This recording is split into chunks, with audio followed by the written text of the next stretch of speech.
Welcome to the Success with Jewelry podcast, where we invite you inside our conversations about business success and marketing for jewelry designers and entrepreneurs.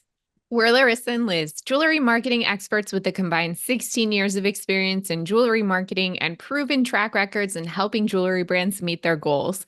When you listen to or watch this podcast, you get an intimate and exclusive peek behind the curtain of all the things you wish you could know about earning success in this industry.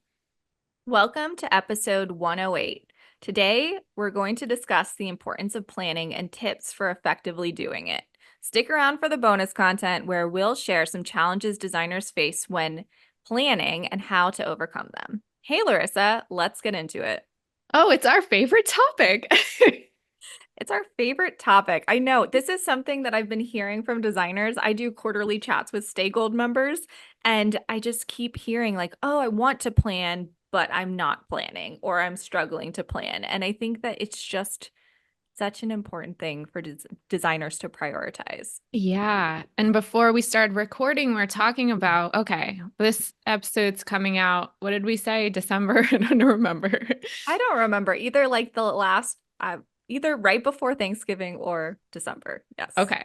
Regardless, January will be here so soon. And I was just talking about on one of my podcast episodes recently, I kind of check out like in December. I mean, I'm still doing client work. We're still plugging away, but I'm like in holiday mode. I don't want to think about January. And so if I don't start thinking about it now, November or whatever, January is going to come and I'm not going to have a clue what's going on.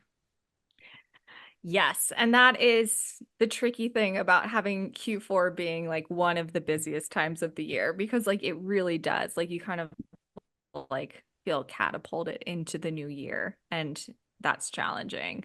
Which by the way, this is like totally off topic, but is it too early to put up a Christmas tree or holiday decoration? One of my team members, she November 1st, she came in to our Slack and was like, Merry Christmas. Because she just loves Christmas. She's decorating, and it's kind of fun to have that like energy in the virtual room.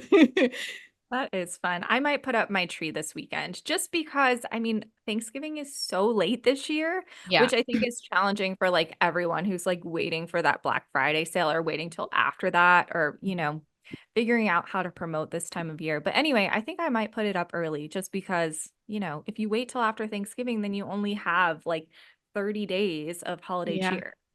totally. It's getting chilly out too. Well, you said it was like 80 degrees back. I know Halloween was like people were wearing tank tops. So We got way off topic, but basically, we should always be thinking ahead. yes, we should. And, we'll get into kind of what challenges designers were sharing that, like, they're facing when it comes to planning. But I think one of them, is balancing planning ahead with like doing the things in the now. But the thing is about planning is that the more you plan ahead, the less you'll be doing those things in tandem, right? So if you had planned your holiday content, kind of when we first started talking about it or earlier this year, then you wouldn't be in the zone of like, okay, well, I have to do these things and plan for next year. You'll have had it planned already, the email scheduled, the post written, and then you could be planning for the new year on top of like, all the other to-dos that you have right now, rather than like planning in the moment, planning ahead, and doing all the to-dos on your list. Yes.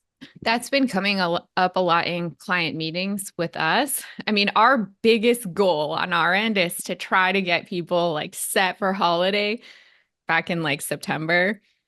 As you can imagine, that did not happen for pretty much everyone. But it came up on a client meeting like a week or two ago where we got into January. And I was like, yes, this is where we should be right now. We should not be talking about November right now. Mhm.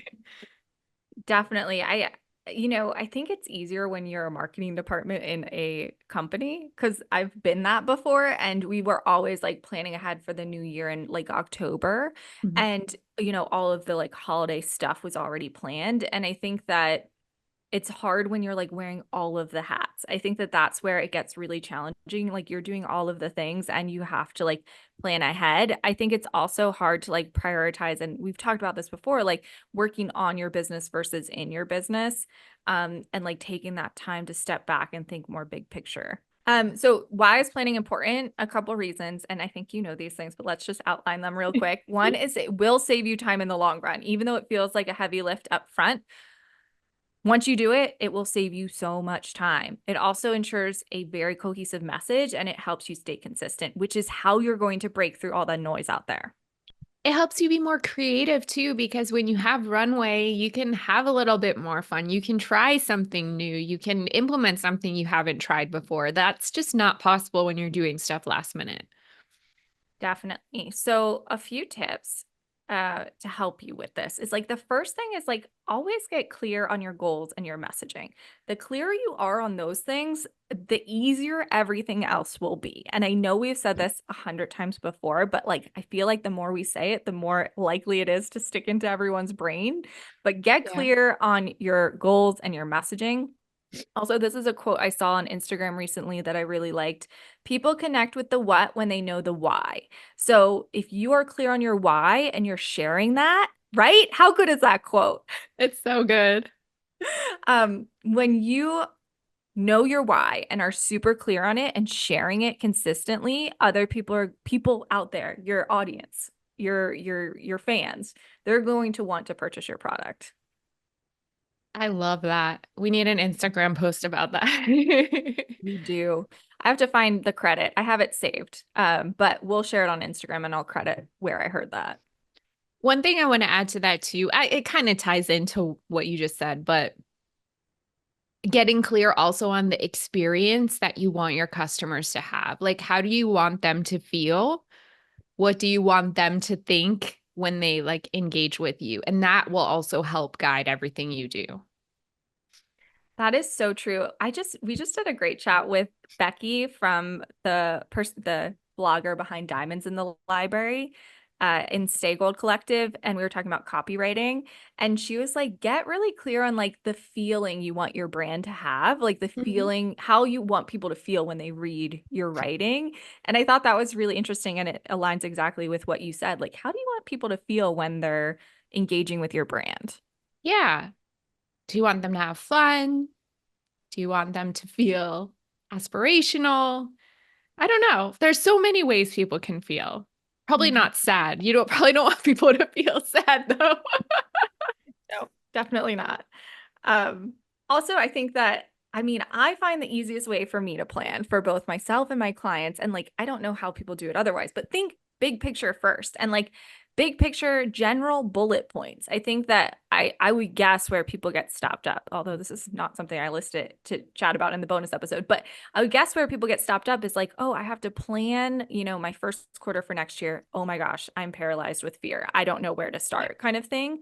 But if you get a blank piece of paper or an open Google Doc and you just start writing bullet points, here's what I want to focus on in January. Here's what I want to focus on in February. Here's what I want to focus on in March. And then drill down from there, it becomes much, much simpler. Even if you use like key dates and holidays, like let's say you're like, I don't know anything about January, but maybe you want to do something for Valentine's Day. You can even just work backwards from there. I mean, giving yourself a month plus of runway to work up to that is not the worst thing ever. Right. And then, like, there's also so many things that you can talk about in January, like new year, new jewels, Yeah. Mhm. like if you do any kind of like repurposing of people's like old jewelry, like, now's a great time to like go in your jewelry box and like find pieces you want to redesign, Yeah. make sure you wear them. Like that's a good time to like refresh your jewelry box. Refresh. Didn't get what you wanted for the holidays. Winter style. You got cabin fever. Like there's so many fun things in January. Yeah, so just like having those little like brainstorms, like with just like generally for each month, and then you can get really specific from there. I think another thing that is tough, and I find this about myself, like working for myself alone in my office and like only my dogs to talk to, um, is that like you can't have this kind of brainstorm sesh. Mhm. So, write some ideas and always feel free to like shoot us a DM and say like, here are some ideas for my post. What do you think? I'm always excited to do that. Yeah, we're happy to brainstorm. I'm not gonna lie, I use ChatGPT for brainstorm too. It's kind of good to just bounce ideas off of. And you can refine the conversation as you go. Like it'll give you some crappy ideas and you'll say, well, I kind of like this one. Can we work with that? And then you go back and forth with it. Yeah, also think about like what people are talking about, like out in, out in the world. Like at preschool drop off today, a mom was telling me, like, I can't believe it's November. And I'm like, I feel like everybody's kind of been saying that to me. But it's like, I wonder if there's like content idea there, like think about, what people out in your community are talking about, or like go have lunch with a friend and like, brainstorm with them and like see if there's other people you can chat with. A lot of people go skiing. There's like après ski chic, you Yes. know. I'm also looking, are there any like awards shows in January? I think Golden Globes, I think. I'm like Googling it right now. Yeah, like you can put all this stuff on this like big brainstorm, like big picture document and think about what fits with your brand, what aligns with your brand and go from there. So you're not like caught up like last minute, like, oh, I forgot the Golden Globes are this weekend and I have these great earrings that I want to promote as like red carpet style. Yeah. And again, it's not going to be for everyone. Pick what works for you and your customers. Mhm. And then I think another thing that's like really important to do this time of year, especially as you like go to apply for shows again or like think about like having to get things on the books, is to look at what worked best for you last year, like especially when it comes to events, but also when it comes to content or it comes to like, emails that you sent that really worked for you. Like that's why it's so important to report and analyze those reports, but you want to keep leaning into what you see is working. We do that so much with clients that I've had for more than a year so that we actually have like a record. Anytime we're in meetings, we have alongside whatever time of year it is, we look at last year, like in the meeting, so we can compare. We can also reflect on what happened last year.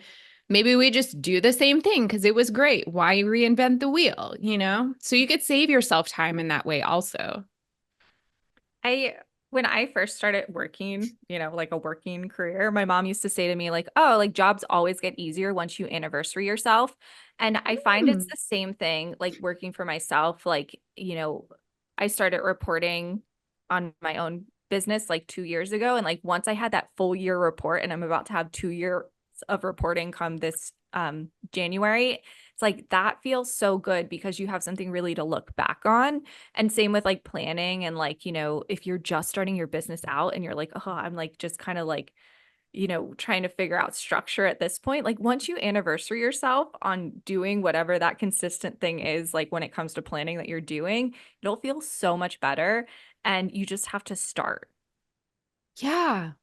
Every business has cycles too. The economy cycles, the seasons cycle, like the year has its own cycles. If you're in your first year of business, everything's going to be kind of scary because you'll never have seen it before. But after year one, year two, year three, all of a sudden you're like, oh yeah, I got this. This is just a pattern that happens. I'm not worried. Like it just goes up and down.